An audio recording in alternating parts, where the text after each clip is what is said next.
Dawson Rider with you. Hey YouTube, Dawson Rider here. Welcome to my review and comparison of the Beast Chopper and Beast, what are they called? Wheeler. I keep wanting to say Gorilla Zords from Power Rangers Beast Mophers. These are obviously Blue and Yellow's main Zords. In this review, we will be taking a look at how they transform, as well as taking a look at them right next to their Go Busters versions so you can see the differences and stuff. And these guys will also be included in the review for Reds so we can do the Megazord mode. But I found these guys on their own first, and in Japan, if you didn't know, these two came as a package deal. Obviously here they did come separately, they're selling them all sort of separately.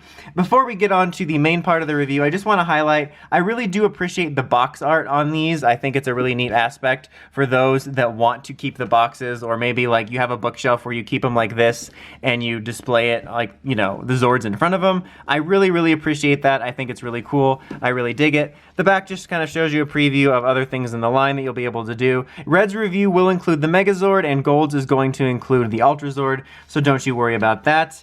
But yeah, these are two very interesting releases. Let's go ahead and start taking a look at them individually. We'll start with Banana as we speak over here.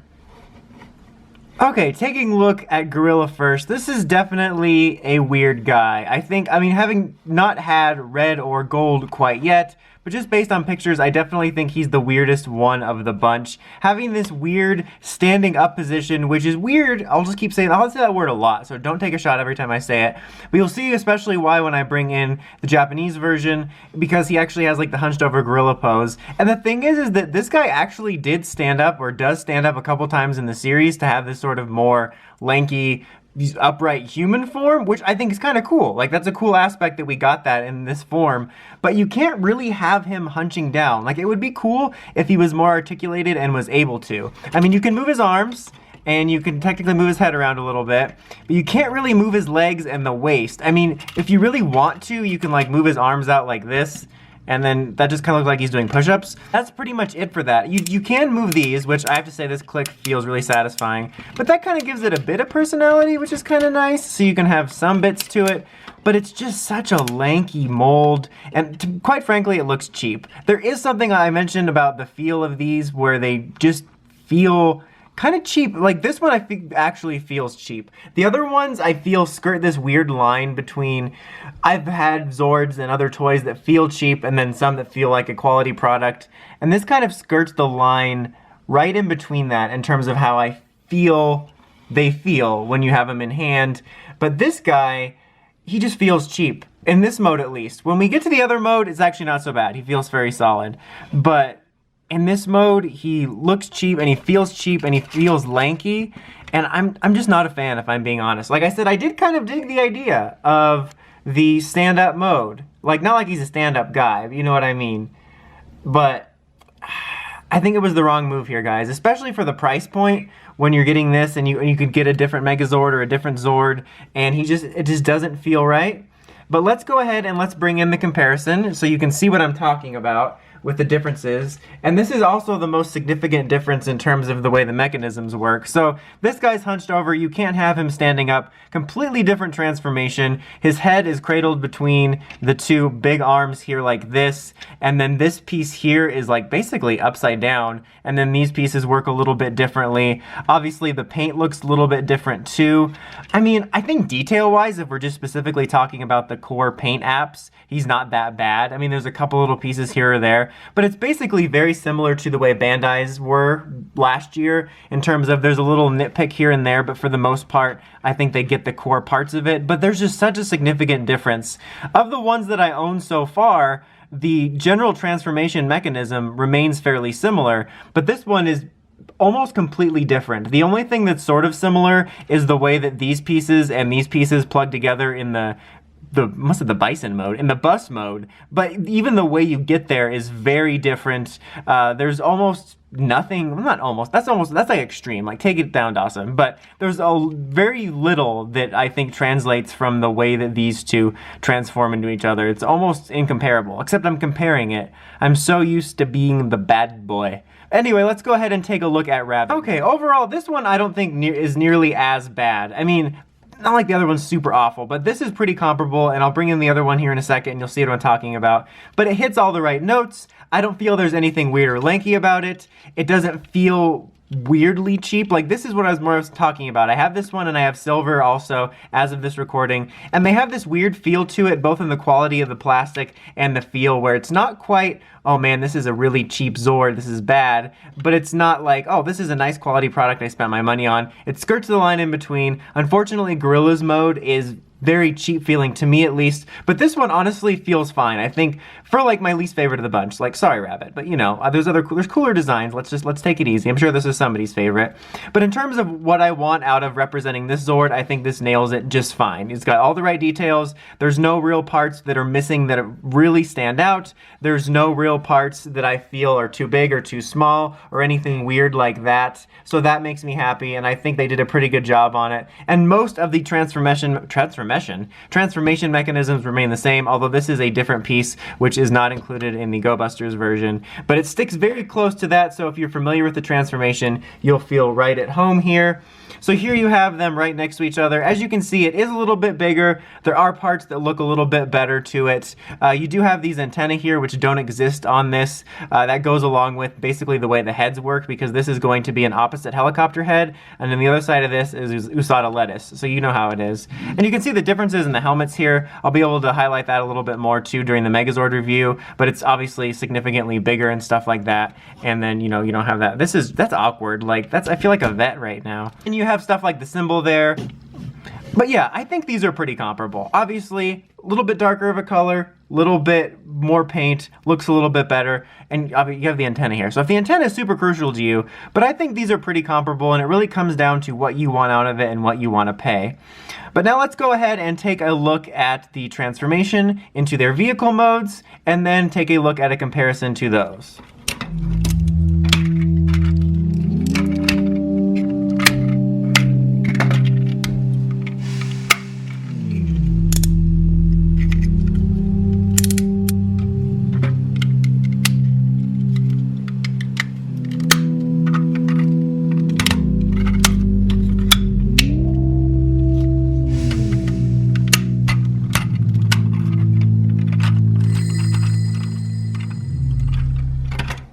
Okay, so we have it here in its bus mode. Honestly, I think it looks pretty solid, and I think it stays together pretty solid as well. There's definitely some different mechanisms from what they use in the Japanese version, which I'll get in here in a second and kind of talk about that a little bit. But I think this overall looks good. I mean, this is a pretty basic design as is, with primarily just blue and silver and a little bit of white detail. And I think the silver here, it's not as shiny as the Go Busters version, but it is have. That's really good talking, Dawson. It does have a nice shiny look to it though, and this very easily could have been a boring gray, which is like kind of like this. I mean, this actually isn't so bad for this bit here, but you know what I'm talking about, where they'll use like a boring gray, and that will often, at least for me, overwhelm the quality of a toy, and it'll make it seem cheaper when it's not.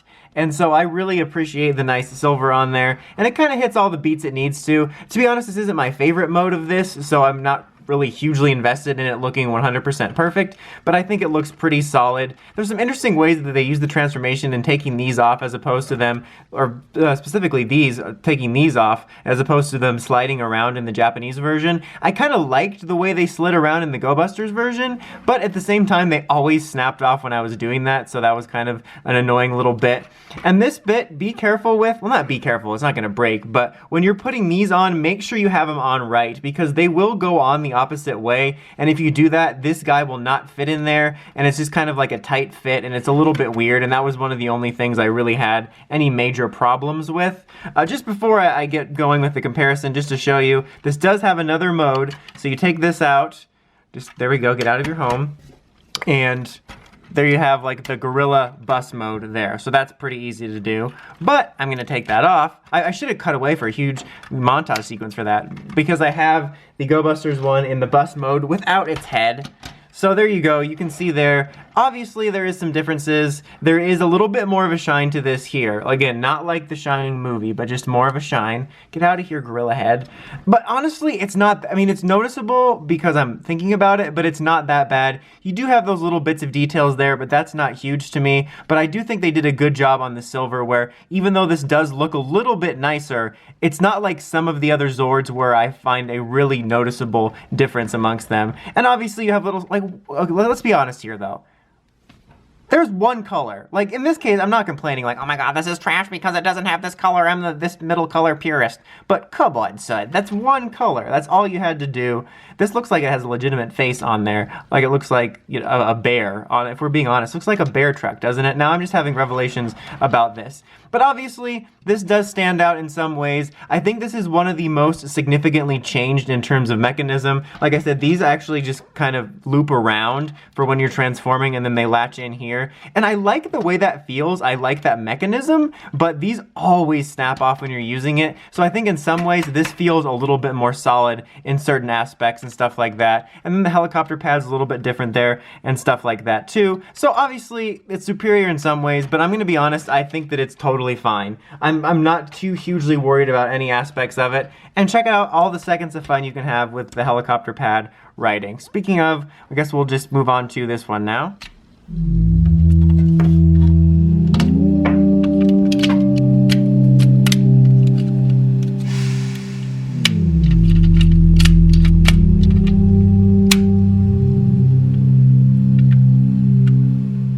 Okay, so talking about this one's vehicle mode, probably my least favorite of the vehicle modes. I mean, I don't have anything, like, majorly wrong with it, but it's just kind of, you know, fine. I think look-wise, it's honestly fine. You know, I don't really have anything that I would say is a huge complaint detail-wise. You know what, let's go ahead and already bring in the Japanese version, which is a cool bit here, because for this one I have this thing here to fill that in so it doesn't look so blank and weird.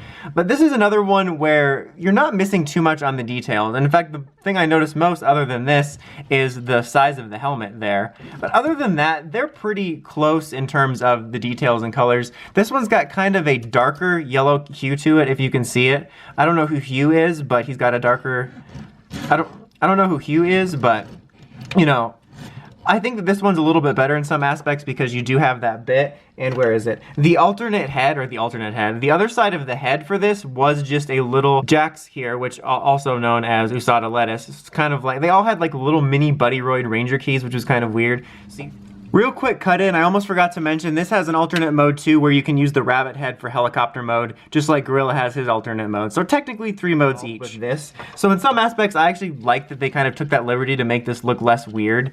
But yeah, this one's always been kind of one of the weaker ones to me, to be honest. But obviously, little details there like the Go Buster logo, and I have these little bit backwards on there. But yeah. So, overall, I find both of these to be a fairly mixed bag. If I'm being honest, I think that yellow is basically, for me, the same quality as the Go Busters version. I mean, it feels a little bit different, it's missing a few little details, it doesn't feel as high a quality, but the transformations are so close, they actually improved it in a couple ways, so I'm pretty happy with it in terms of comparing those two. Like, I don't have a huge favoritism one or the other. With this one, it's a little bit more mixed. I'm not a huge fan of a lot of the aspects of his animal mode. I think it's kind of weird and a little bit lanky. It makes it feel cheaper. In general, it feels like it's a Jenga tower that's about to collapse. It's really weird. But I think it feels very solid in this mode, and I think it looks good in this mode. I just think the hugest misstep was in the Gorilla mode. There's just something off about it, and I don't even mind the standing up, because like I mentioned, he does that in the show sometimes, which is kind of neat. But the fact that you can't have him hunching over just seems kind of weird. And just the way he's built makes it feel like a cheap toy, especially for the price. So I think that was a huge misstep there. So honestly, in terms of individuals, I wouldn't recommend him as much as others as we get going, but obviously you're going to have to buy all of them if you want the Megazord. So I'll talk a little bit more about recommendations in that aspect there. But yeah, it's a really weird mixed bag for these two. And the Hasbro Zords I think are decent, but so far they aren't as good as I thought they were going to be. But yeah, I'll leave it there for now. We'll talk more about this when I get to Red and Gold's reviews, and I can kind of talk about the Megazord formations and stuff overall. Anyway, that's about it for this one. Until next time, don't forget to like, comment, subscribe, and of course, don't forget to climb the steps and ring that bell to notifications for all my videos. Thanks guys, Dawson Rider, signing out.